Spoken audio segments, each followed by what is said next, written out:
स्वागत है दोस्तों आपका हमारे चैनल धाकड़ ऑनलाइन स्टडी में। दोस्तों हम एक प्रमेय समझेंगे इस वीडियो में, जो कर्ण का स्क्वायर बराबर आधार स्क्वायर प्लस लंब स्क्वायर वाली प्रमेय, जो कक्षा 10 की गणित की पार्ट 6 का जो त्रिभुज नाम का जो चैप्टर है उसकी 6.8 वाली जो है ये प्रमेय है। इस प्रमेय के अंदर क्या दे रखा है कि किसी भी समकोण त्रिभुज में जो सबसे बड़ी भुजा होती है यानी कि कर्ण, उसका वर्ग शेष दोनों भुजाओं के वर्गों के योग के बराबर होता है। ये हमको सिद्ध करना होता है। जनरली हम फॉर्मूला यूज करते हैं, कर्ण का स्क्वायर बराबर आधार स्क्वायर प्लस लंब स्क्वायर, बस वही फॉर्मूला हमको इसमें सिद्ध करना है। तो कैसे सिद्ध करेंगे, तो सबसे पहले हम इसको देख लेते हैं कि किसी भी समकोण त्रिभुज में कर्ण यानी सबसे बड़ी भुजा का जो वर्ग है वो शेष दोनों भुजाओं के वर्गों के योग के बराबर होता है। ये हमारी है प्रमेय। अब दिया गया है, यहाँ पर हम एक समकोण त्रिभुज लेंगे एबीसी हमने एक समकोण त्रिभुज बना लिया है जिसका बी कोण क्या है, समकोण है। बी कोण उसका समकोण है।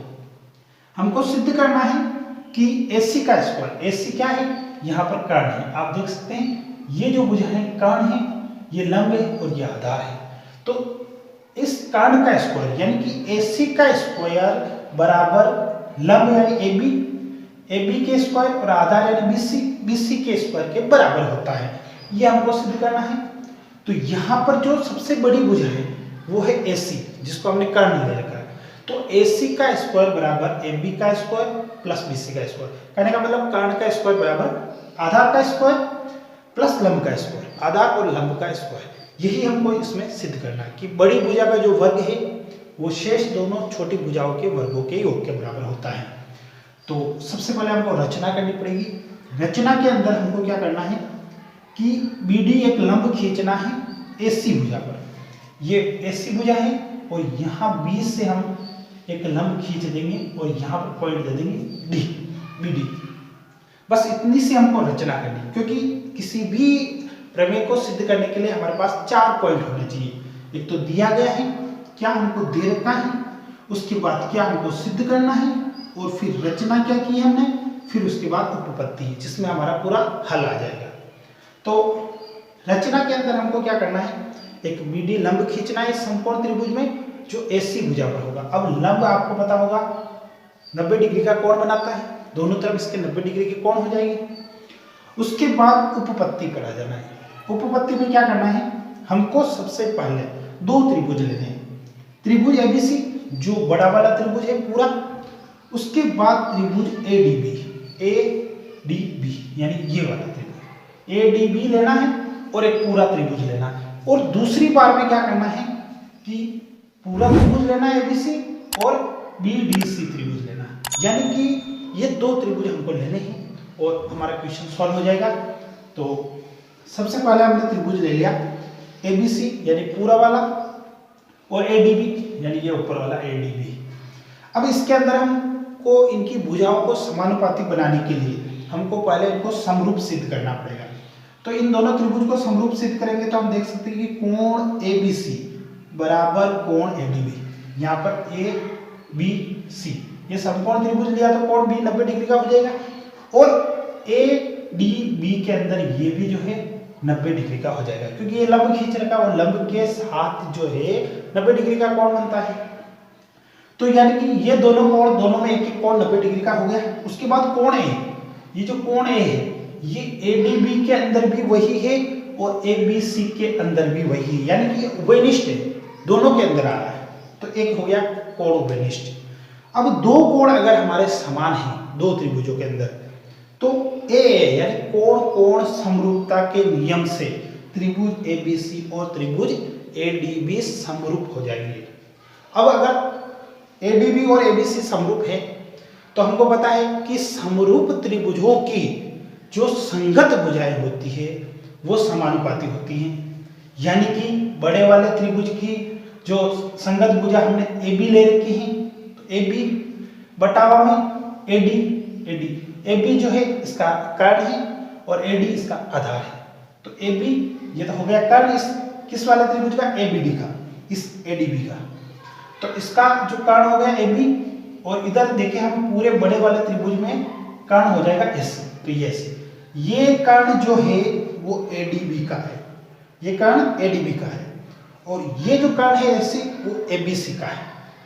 तो इसका कर्ण बटावा आधार, इसका कर्ण बटावा आधार, यानी कर्ण बटावा आधार जो भुजाएं हैं वो हमने ले ली हैं। दोनों समानुपाती हैं तो दोनों का अनुपात बराबर कर दिया, क्योंकि समरूप त्रिभुजों की संगत भुजाएं समानुपाती होती हैं। तो AB बटावा AD, AB कर्ण बटावा AD जो है हमारे पास आधार हो गया, AD आधार। उसके बाद बड़े वाले त्रिभुज में SC कर्ण हो गया और AB जो है आधार हो गया, AB आधार हो जाएगा। ये त्रिभुज इस प्रकार से रोटेट होगा, क्योंकि इनको समरूप बनाना पड़ेगा तो AB आधार बनेगा। उसके बाद आगे हम इसको वर्ज गुणा करते हैं, तो AB का गुणा AB से हो जाएगा यानी कि AB स्क्वायर, और AC का गुणा AD से हो जाएगा यानी AC इंटू AD। तो ये हमारे पास एक AB भुजा का स्क्वायर आ गया। उसके बाद हमको लेना है इसी प्रकार से एक त्रिभुज लेना है ABC बड़ा वाला और एक BDC, मैंने बताया था आपको स्टार्टिंग में BDC, ये वाला त्रिभुज हमको दूसरी बार में लेना है। एक बड़ा वाला त्रिभुज और एक BDC वाला त्रिभुज, बड़ा वाला त्रिभुज ABC और BDC वाला ये त्रिभुज। अब इसके अंदर भी हमको समरूप सिद्ध करना है, तो समरूप कैसे सिद्ध करेंगे, वैसे हमको लिखने की जरूरत नहीं, लेकिन बता देता हूं मैं डायरेक्ट कि इसमें एक कोण ये समकोण है और इस पूरे वाले त्रिभुज में भी कोण समकोण है, मतलब दोनों में एक एक कोण समकोण हो गया। उसके बाद जो C कोण है वो बड़े वाले त्रिभुज ABC के अंदर भी वही है और BDC के अंदर भी वही C कोण है, यानी कि दोनों में C कोण उभयनिष्ठ हो गया। तो ये दोनों त्रिभुज आपस में क्या हो जाएंगे, समरूप हो जाएंगे। और समरूप त्रिभुजों की संगत भुजाएं समानुपाती होती है, तो BC बटावा DC, यानी कि इस त्रिभुज में ये कर्ण हो जाएगा BC और DC हो जाएगा ये लंब, BC बटावा DC, यानी कर्ण बटावा लंब लिया हमने। और इधर बड़े वाले त्रिभुज में SC हो जाएगा कर्ण और BC हो जाएगा इसका लंब, ये BC हो जाएगा इसका लंब और SC ये कर्ण है जो है ये, यानी कि यहाँ पर हमने कर्ण बटावा आधार लिया था, यहाँ पर हमने कर्ण बटावा लंब लिया है। दोनों त्रिभुजों का, जो भी दोनों त्रिभुज समरूप हो रहे हैं उनकी भुजाओं का अनुपात लिया, क्योंकि समरूप त्रिभुजों की संगत भुजाओं का अनुपात बराबर होता है। उसके बाद हम वर्ज गुणा कर देंगे, BC का BC से गुणा यानी कि BC स्क्वायर और DC का SC से गुणा यानी SC इंटू DC। तो ये हमारे पास BC भुजा का जो है स्क्वायर आ जाएगा, यानी वर्ग आ जाएगा। अब इसको आगे सोल्व करने के लिए हम जो है यहाँ पर इन दोनों भुजाओं को जोड़ लेंगे, यहाँ पर हम दोनों भुजाओं को जो है जोड़ लेंगे। कैसे क्या जोड़ना है, तो AB का स्क्वायर प्लस BC का स्क्वायर, दोनों को हम यहाँ पर जोड़ रहे हैं, AB का स्क्वायर प्लस BC का स्क्वायर। अब दोनों को जोड़ेंगे तो AB तो आया है हमारे पास SC into AD plus BC का स्क्वायर आया है हमारे पास SC इंटू DC। बस हमको इन दोनों को जो है जोड़ लेना है।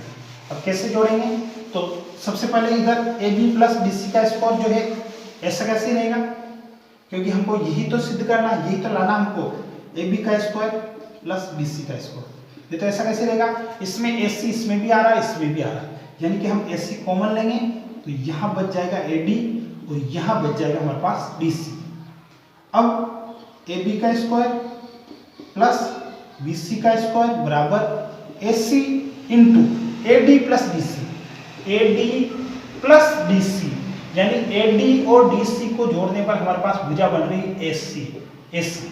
तो AD प्लस DC को हम क्या लिख देंगे, AC।